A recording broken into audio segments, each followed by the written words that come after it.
Andrew, great to be here with you. Really excited to find out a little bit more. So my first sort of question is, just tell me about the Department of Dordogne. You know, what does it offer and what's it about? Well, Dordogne offers everything. I mean, if you look at all the way across the coast, from the Atlantic all the way right into the heart of France, you can go as far as the mountains. In fact, my wife and I went to Superbès in Christmas to go and find the source of the Dordogne. So from that tiny little stream right the way to where it joins the river in Bordeaux, it's an amazing destination with so much history, from the British Bastide towns to the cave drawings to the rivers, the fishing, and of course the produce, the wine. It's an amazing destination. What are some of the popular towns in the area?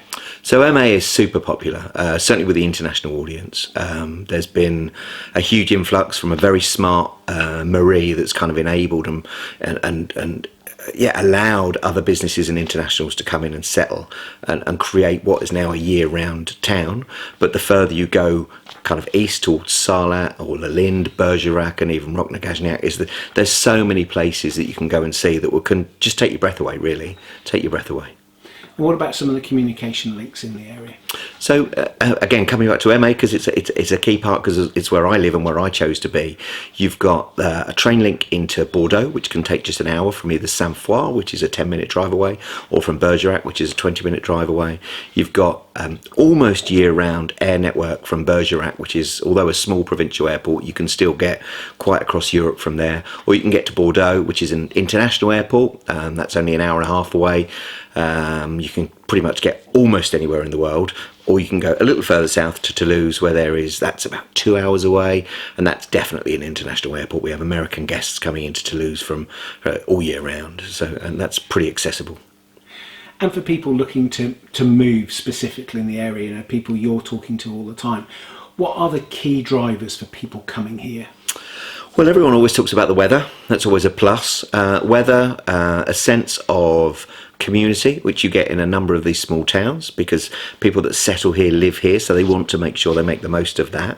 And Eymet in particular has this embracing culture and embracing attitude, whether you're Dutch, French, American, German, Belgian, English, Australian, everyone can be a part of that. And the festivals that take place are really traditional, historical, local festivals, but everybody still plays a part of that. And that's replicated in so many of the towns around this area, whether it's the night markets in the summer, or a particular, like last weekend, there's the Omelette Festival, which is May Day, which is the kind of workers' freedom day, the Labour Day, as the Americans would call it, where it's a day where the entire country kind of has the day off, but everyone comes together for a feast. So all of that takes centre point to community and living in certainly in this part of France, which is, you know, the only part I can really speak confidently on. A lot of people look to retire to this area, and it's that kind of way up between the rural and the towns. So what would you say is the key difference in this area in terms of living rural or living in the towns? So I think a lot of that comes down to attitude, but equally it comes down to facilitating as well. So if you can live a very rural life and only still be 20 minutes away from a town like Eymet.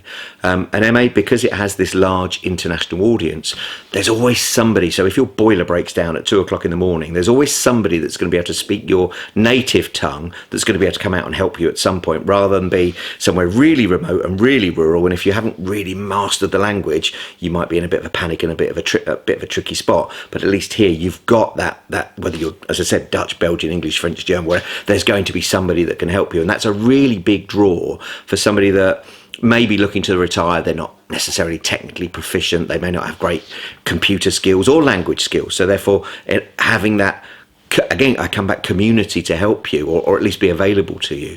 And it's not a community where you kind of have to be completely entrenched in and have to be a part of. Like my wife and I, we live 10 minutes away from Eymet. We're not really involved in any social circle in that sense of that level, but we know enough people now. And through my work with Beaux Villages as well, you're always meeting tradespeople and other people, helping them when they're moving in. You get that network, that community connection, so you're always able to help somebody. And this part, I certainly know Bergerac's a bit like that, and as you go a little further east in the Dordogne, there are certain communities like that as well. Let's talk about property in the area. Now, what kind of are the popular kind of property types that people will be looking to buy? There's always the $1 million question. I say everyone, this sounds terrible, but most people want a nice 3-bed house, or a minimum 3-bed house with at least 2 bathrooms, with a pool, walking distance to the village. And those are... They're the rocking horse stuff, right? Those are the things that you really, the hen's teeth, you really, really want to find those. And they are available, they are around. But invariably, on any property search, and even my own experience included, there has to be an element of compromise. And it's just finding what your level of compromise is. I mean, my wife and I, we must have looked at, gosh, we were an estate agent's nightmare. We must have looked at almost 100 houses in a 6 months, because we were looking for that defined, this is what we want, we're not budging on that. But eventually you realise that your red lines become a little bit amber, and then they become maybe a little closer to green, and then all of a sudden you find, when you open up to that, you find the house that you want, and you find the house you fall in love with. And that's certainly happened with us. But you have to be prepared, I think, to want to have a certain idea or style, whether it's stone, whether it's new, whether it's old, whether character, whether it's town centre, village centre. You'll have your, as I said, those red line things, but you have to also be prepared. Well, how much do I want that compared to this? Or do I want to walk into the village? Or actually, the village might be too noisy, or there might be too much going on, or actually there's nowhere ever to park, so I do want to walk in. But there's always places. There's always Hollywood parking, as I describe it. And in terms of that, in your experience, what's the kind of divide between the people who are buying a rural property and those people who are buying a town property? And what does a town property look like? So a town property invariably, especially somewhere like Eymet or the other Bastide towns, will look like a townhouse. So you sacrifice outside space or land space. You'll very rarely get a large garden, but you might find a pool or a plunge pool in there, and potentially, as the south of French call them, a trapezian garden, which we would call a roof garden. So you sacrifice that large space, big sky view if you want to live in the town. But if you live outside of town, you then have to sacrifice accessibility, because someone's got to drive. If you're coming in for dinner and you want a glass of wine, somebody has to drive, so somebody has to be a bit responsible. And I guess those are the compromises. But equally, if you move further out, you tend to pay I'd say a little bit more, because you get more space or more house or more bang for your buck in that sense.